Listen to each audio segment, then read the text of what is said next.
सविता अपने माता पिता की बहुत लाडली थी। 3 बड़े भाइयों की बहन थी। कोई भी चीज़ मांगने पर उसी वक्त सामने हाजिर हो जाती। पूरे घर में रौब था उसका। पूरे परिवार और नौकरों पर राजकुमारी की तरह हुक्म चलाती थी सविता। स्कूल में भी पूरा रौब था उसका। बड़े घर की लाडली जो थी वह। ऐसे ही उसने कॉलेज में दाखिला ले लिया।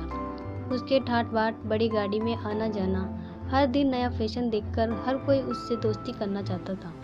थोड़े ही दिनों में उसके बहुत से दोस्त बन गए। पूरे कॉलेज में उसकी अपनी ही एक पहचान थी।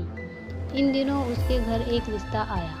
खानदानी लोग थे और पापा की पुरानी जान पहचान थी उनके साथ। सविता के साथ कोई ज़बरदस्ती नहीं थी, पर सविता ने फिर भी हाँ कर दी, क्योंकि वह अपने परिवार से बहुत प्यार करती थी। वह जानती थी कि वह लोग उसका अच्छा ही सोचेंगे। लड़के का नाम अविनाश था।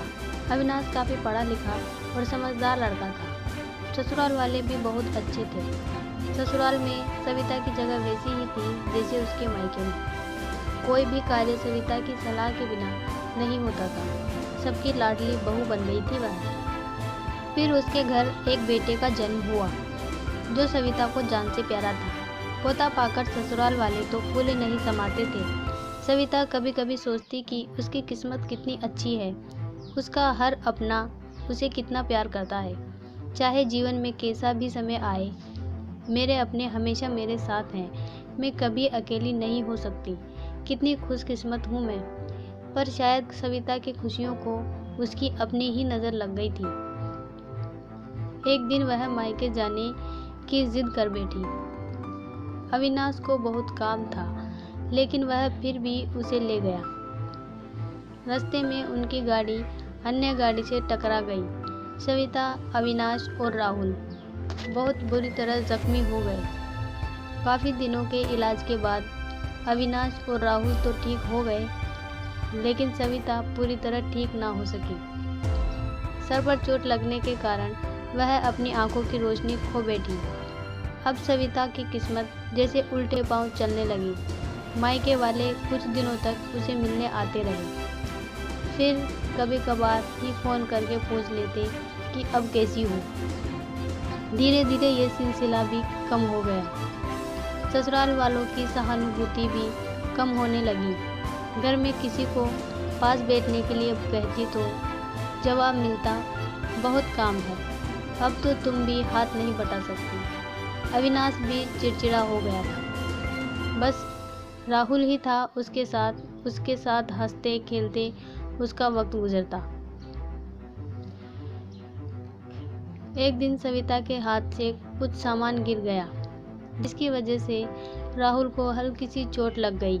सविता के सास ससुर ने राहुल को उससे अलग कर दिया कि कहीं उसके ना देखने की वजह से बच्चे का कोई नुकसान ना हो जाए। सविता अंदर से टूट चुकी थी। एक दिन उसने सबके सामने मायके जाने की इच्छा रखी। अविनाश उसे तुरंत मायके छोड़ आया, जैसे कि वह भी यही चाहता था, लेकिन राहुल को उसके साथ नहीं भेजा गया। सविता कभी राहुल से दूर नहीं रही थी, पर अपनी कमी के कारण उसने ज़्यादा बहस नहीं की। सविता को लगा कि वह 3-4 दिन वहाँ रहेगी तो थोड़ा हवा पानी बदल जाएगा, क्योंकि वह कितने दिनों से कहीं भी बाहर नहीं गई थी। घर वाले भी इतने दिनों बाद उसे देखकर कितने खुश होंगे। सविता के घर पहुंचने पर सब लोग बहुत खुश हुए। खाने में सब कुछ सविता की पसंद का ही बना था। उसने अपने मम्मी पापा और भाई भाभीयों से दिल खोलकर बातें की। उनके छोटे छोटे बच्चे भी बुआ के साथ घुल मिल गए थे। रात को सोने के वक्त जब वह कपड़े बदलने लगी तो उसे पता चला कि उसका बैग तो बहुत भरा हुआ है। वह सब समझ गई। वह बहुत उदास हो गई। कुछ दिनों तक तो सब ठीक रहा, फिर जैसे ही सब बदलने लगा, सबका व्यवहार बदल रहा था। वह लोग जैसे थक चुके थे उससे।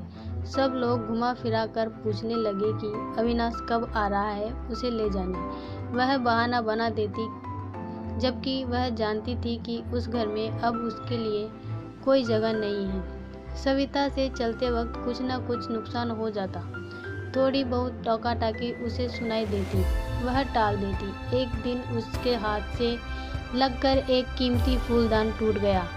छोटी भाभी ने बहुत हंगामा मचाया। सविता के माता-पिता रोज-रोज के झमेलों से तंग आ गए थे। उन्होंने अविनाश को खुद से ही फ़ोन कर दिया।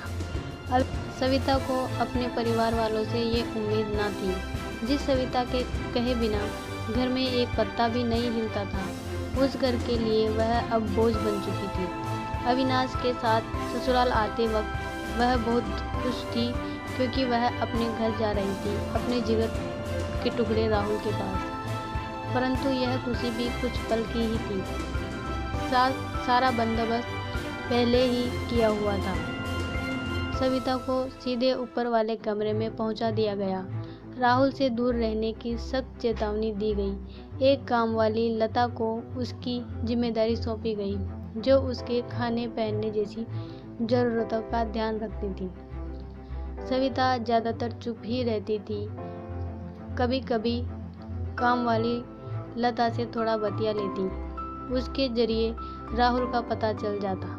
सबके लाडली बेटी और बहू सबके लिए लाडली से बोझ बन चुकी थी। आपको यह कहानी सुनकर कैसा लगा, हमें कमेंट में ज़रूर बताएं। और अभी तक आपने हमारे चैनल को सब्सक्राइब नहीं किया है, सब्सक्राइब कर लें। Thank you.